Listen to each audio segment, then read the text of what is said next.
Hey, welcome. So today, we're going to do something a little different. We're throwing out the dry, boring grammar rules. Instead of just learning English tenses, we're going to meet them as if they're actual characters, each with their own unique personality. Let's dive in. You know that feeling when you're staring at English tenses and it just feels like a puzzle you can't quite solve? If you've ever felt that way, trust me, you are not alone. It's probably one of the biggest frustrations for learners, just trying to figure out which piece goes where. But what if we could crack that puzzle just by getting to know the personalities behind the grammar? Well, that's exactly what we're going to do. Once you understand who they are, you'll know exactly which character to call on in any conversation.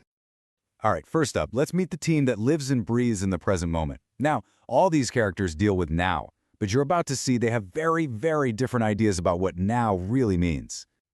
Our first personality is Mr. Bored. And believe me, he's earned that name. This guy basically lives the same day over and over and over again. His entire world is built on routine, predictability, and simple, unchanging facts. You'll hear him say stuff like, "I always wake up at 7," or "I wear a blue shirt to work every day." You can just feel the repetition in that, can't you? He's not talking about anything exciting or new. He's just stating the simple, reoccurring facts of his life. So here's the bottom line. You use Mr. Bored, the present simple, anytime you're talking about habits, routines, or just general facts about the world. And he has one little quirk you got to remember. For he, she, or it, he always adds a little s to his verbs. Okay, now get ready for a total 180. Let's meet his complete opposite, the super energetic Mr. Right Now. This guy has absolutely zero interest in routines. The only thing he cares about is this exact moment. He's talking directly to you. He'd literally say, "You are watching this explainer right now." He's all about describing an action that's in progress, something happening this very second. He lives for the immediate and the temporary.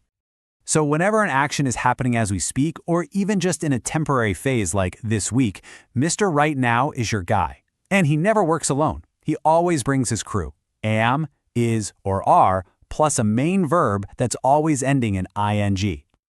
Okay, our next character is the absolutely fabulous Miss Show-Off. She loves to talk about herself and all the cool, amazing things she's done.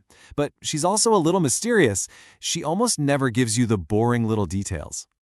You'll hear her boast, "I have visited over 60 countries." But notice what's missing? She doesn't say when. The exact time means nothing to her. What matters is the experience, the result, and how it's part of her life now. Now this is super important. Miss Show-Off talks about things in unfinished time, like today or this year, but she absolutely hates specific finished times, so never, ever use words like yesterday or last year with her. Her special formula is always have or has plus the past participle, the third form of the verb. And the final member of our present crew is the guy who's always a little bothered, Mr. Complain. Think of him as a mix of Mrs. Show-Off's connection to the past and Mr. Right Now's focus on the present. He's obsessed with just one thing, how long something has been going on. You can just hear the frustration in his voice, right?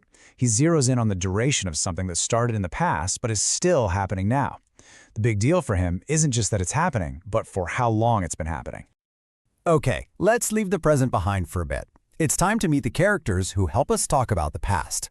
These personalities are all about events that are completely finished, over, and done with. First up from the past is Miss Checklist, and she is the polar opposite of Miss Show-Off.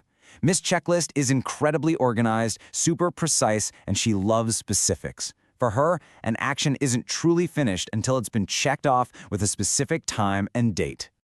See, she'd never just say she has finished her essay. No way. She'll tell you exactly when. Yesterday, I finished my English essay.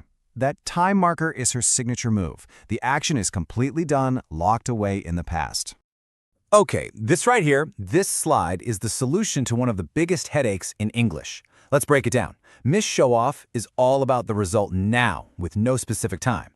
Miss Checklist is all about the past event at a very specific time. So I have been to Spain, that's Miss Show-Off's life experience. But I went to Spain last year, that is pure Miss Checklist.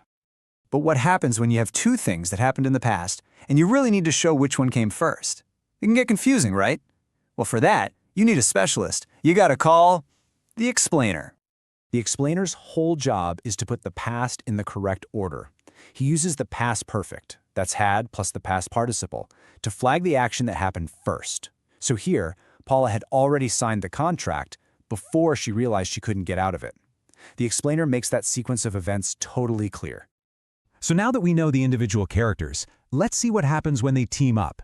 This is where things get really interesting, especially when we start talking about possibilities and what-if situations, which we call conditionals. Okay, let's quickly run through these team-ups. First, you've got the zero conditional. This is for things that are just always true. If you heat ice, it melts. Simple fact.